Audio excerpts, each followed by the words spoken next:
By the way, I'm Alan Johnston. That's me. Infamous. Yeah. And I've been roped in with these seminars from the very, very beginning, and the reason was I'm the oldest kennel, well, started by my grandfather in 1921, so it's 101 years old, our kennel. And that's why they always roped me into this. Carry on. I've got it with me 20 years ago, it's a lot longer than that now. Some guy said, he's from Leicester, by the way, and you know what they sound like. And he said, well, you'd be better making a video on having the subtitles on, because nobody's going to understand you.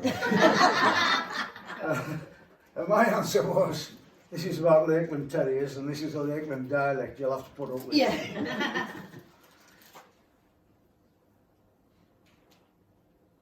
I'm checking my notes. I don't really need these notes, but it's to keep me in order. I could talk Lakeland all day, every day. The first time we done a seminar, it was just talking. And then my dear wife organised this, which makes it a lot more interesting. It really does. So here we go. Right. Well, it's a funny dog, isn't it? Like, yeah. I'd like to start with the beginning and the reason for the existence of our breed. As anyone who has visited the lakes should know, the fellows are grazed by Herdwick sheep. That's a Herdwick sheep. A very hardy breed, an extremely wiry, dense wool.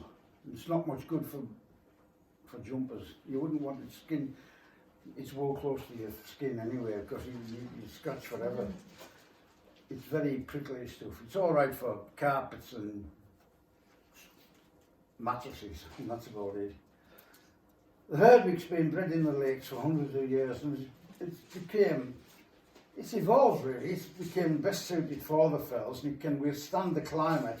And it's, as one farmer said to me, it's the only breed that can stand hunger. And believe me, they have to.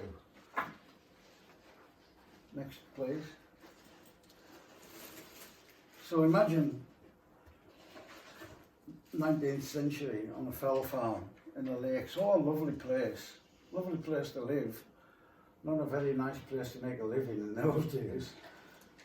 And it's only really fit for grazing animals.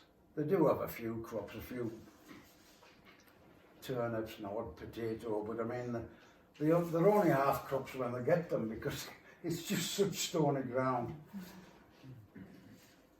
On these farms, you'd meet 3 different kinds of dogs, all connected to the keeping of sheep. Each of these dogs of the fells had to be different from their lowland counterparts. First, the collie. The fell collies are, well, they're different. They're usually a shorter coat, racy, because they don't want to gather a lot of muck on the hair. They're usually pretty short coated. They're very independent, and they hunt. They use their nose more than their eye, so they will work sheep, gathering sheep in the fells, way out of sight of the shepherd. The shepherd, no instruction. They'll just gather the sheep and bring them back to the shepherd.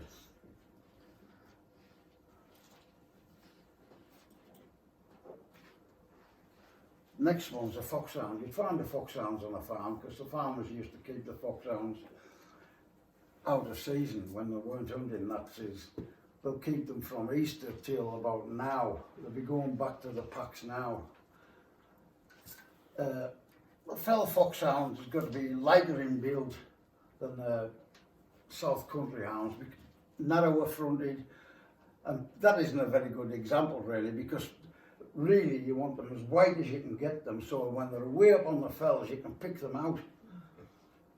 You can see where they're at.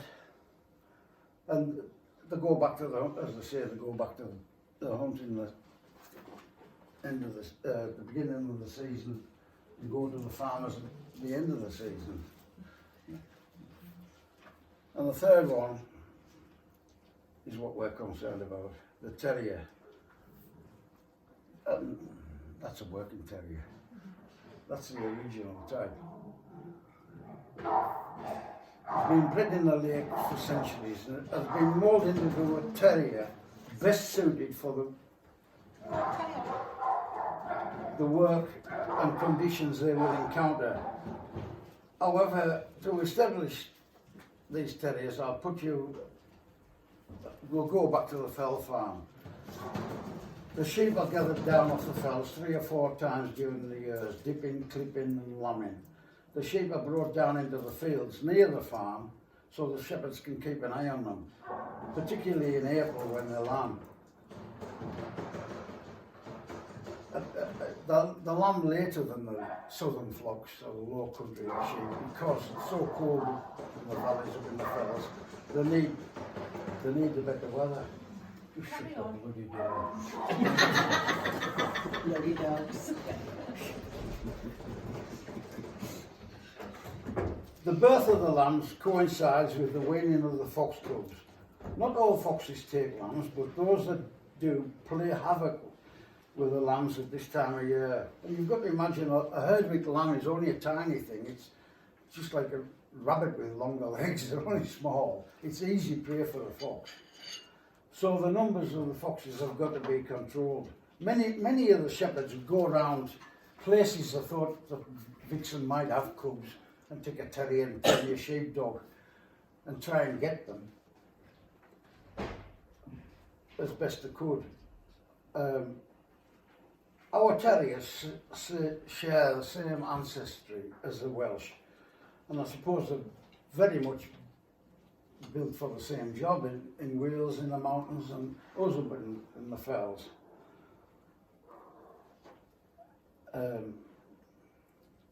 These little black and tan dogs were bred in the lakes for centuries, mainly on farms and later on by the fell packs of fell hounds and otter hounds of the area. The Lakeland's place of work. Now, this is it. Look at that. This is stones that have fallen off a crag and built up in a gill. And that's the sort of places the fox would go to ground. Lakelands don't usually get much soil holes. There's odd times they do. So it isn't a round soil hole like you'll get in the South Country. And you cannot dig. If you get a problem, you can see these guys have got crowbars to try and get in there. And that's just... Now, the fell fox usually gives birth in a place like this, or a disused slate quarry, or a spoil heap. And when it goes to the ground in these places, it's formed by all these stones, so the terrier has to find its way through. There'll be big places, there'll be tight places.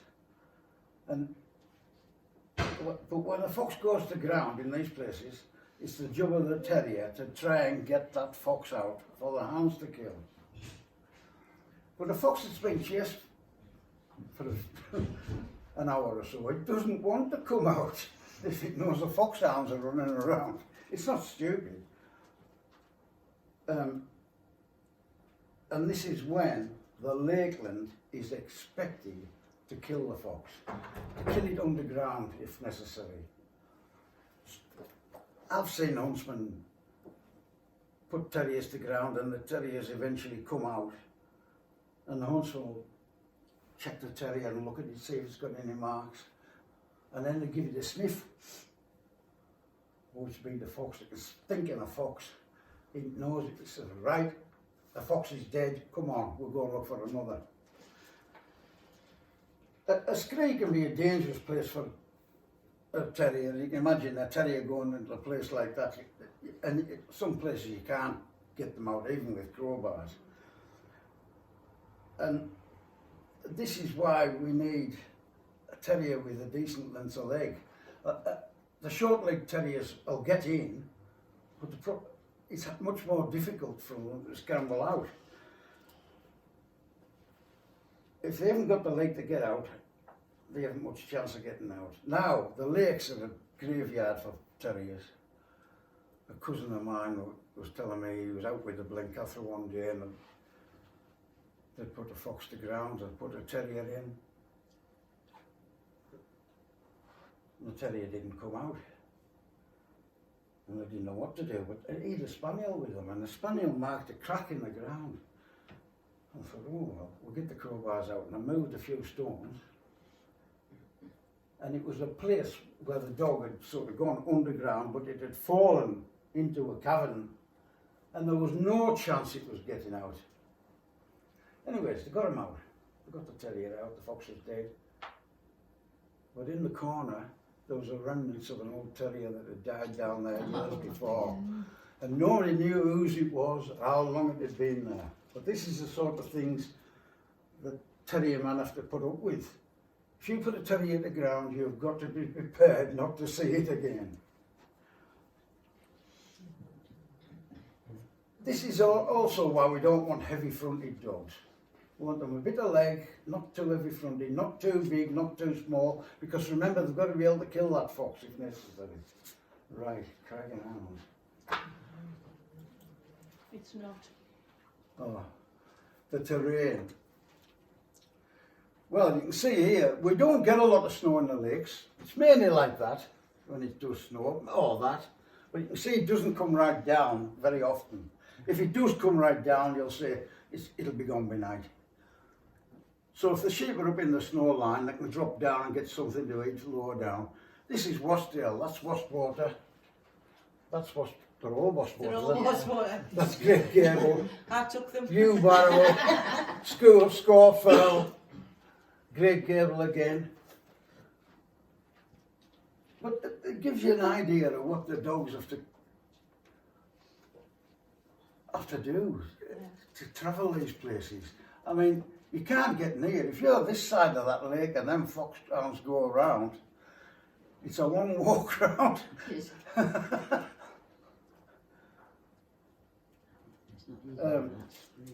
The terriers and the hounds to cover the same ground on the hunt in the lakes. It's very heavy fronted. Short coupled dogs do not have the agility or the flexibility to. I'm going to have to put my glasses on.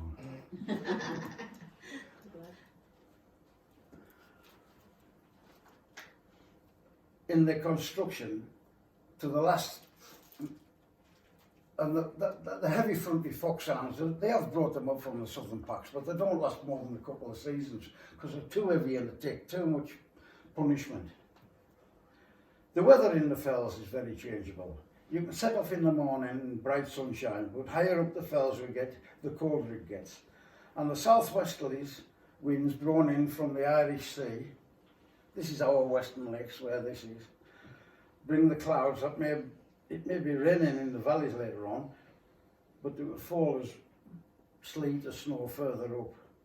This is a reason the terriers must have a good hard coat, a good hard weatherproof coat. A soft coated dog when wet suffers from hypothermia, and many dogs have perished for this reason. They have died.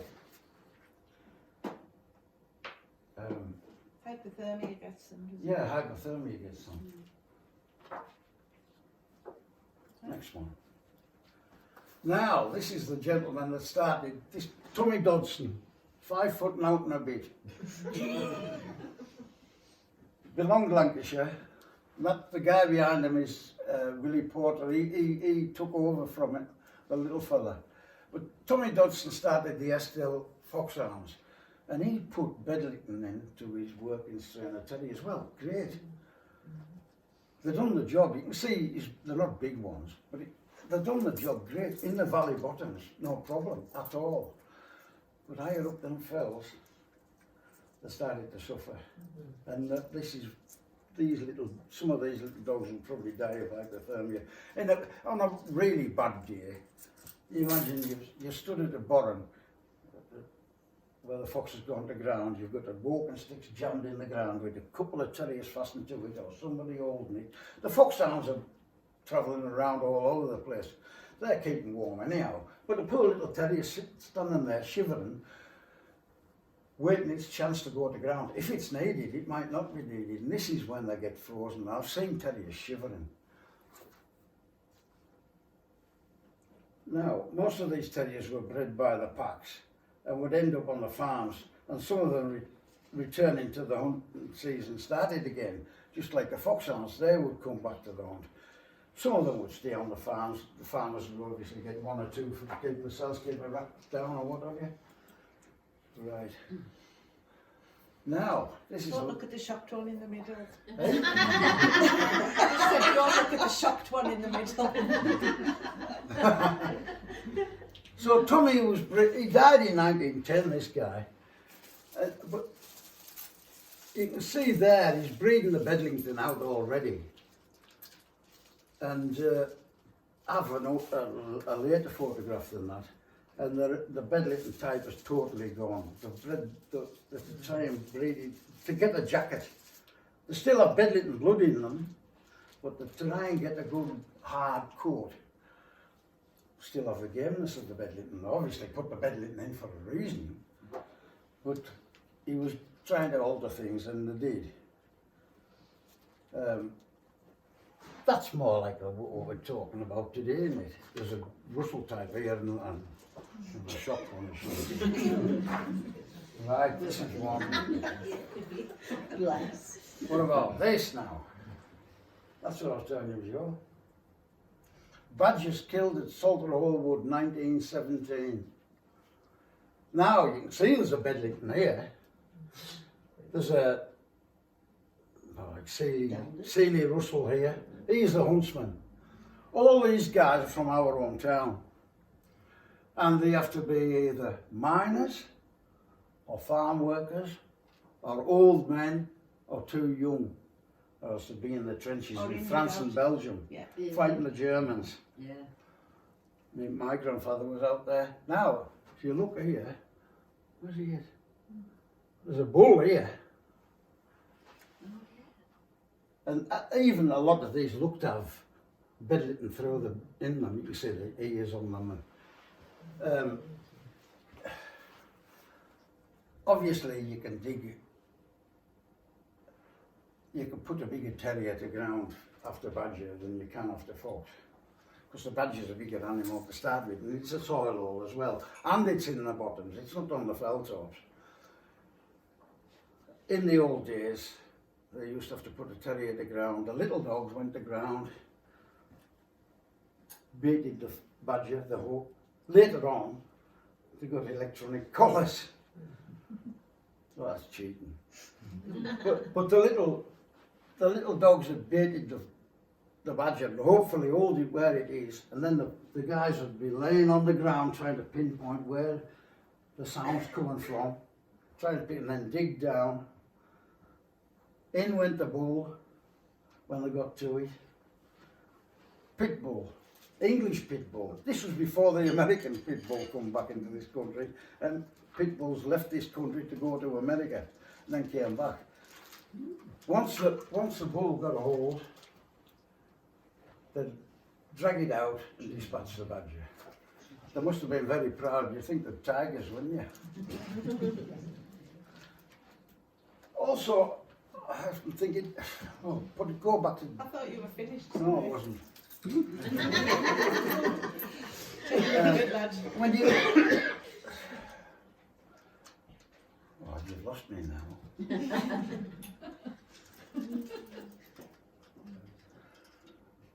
When you think of these terriers, you can look at the Bedlingtons and all these working down at low level. It didn't matter about the coat so much.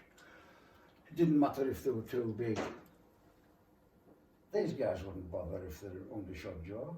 They wouldn't bother if they're a low set tail. As long as they could do the job, that's all they were bothered about.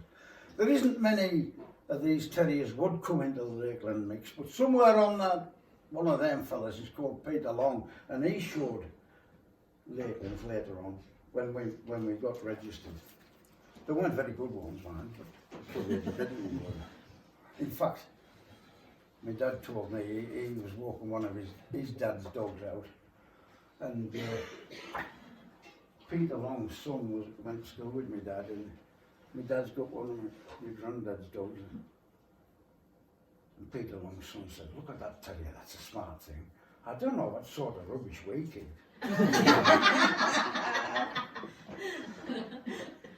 Right, next one, the shepherd's mate. This is modern. You can see the Herdwick sheep in the pens, the judge in there. So the local shepherd's mate started to put on classes for foxhounds and terriers, mainly to create some variety at the mates. You can imagine it was inevitable that these terrier classes would take off. Before long, people were keeping terriers for show, and some of them would never see a fox again. It's a shame, really, but they didn't. But of course, people can't keep foxhounds as pets and that, but they can keep a few terriers. So the terriers were moving into town, the local towns and villages, and this is where people got interested in these dogs and started to show them. Next, please. I don't know, you ladies might know how old that lad is. That's my dad. Wow. Born in 1919, so that's the sort of dogs that were showing then. Somebody said it's border. I don't think it's border, but that's our core sample. The long way to go. So this is obviously at one of the local shows up in the valleys. It could be Wasdale, Eskdale, Buttermere, Borrowdale, anywhere. I'm not sure where that is. The first classes for these of the local terriers were called coloured working terriers. They weren't Lakelands, they were coloured working terriers. This was to separate them from the white terriers, although many of the white terriers and the coloured working terriers could be out of the same litter. Interest in the coloured working terriers grew, and as competition got harder, even today the Shepherd's Mates and Dale shows, and it's taken off all over the country now, of terrier shows, although for working terriers, Russells, Borders, Lakelands, and although Lakelands are sometimes referred to as fell terriers, which I think is a good name.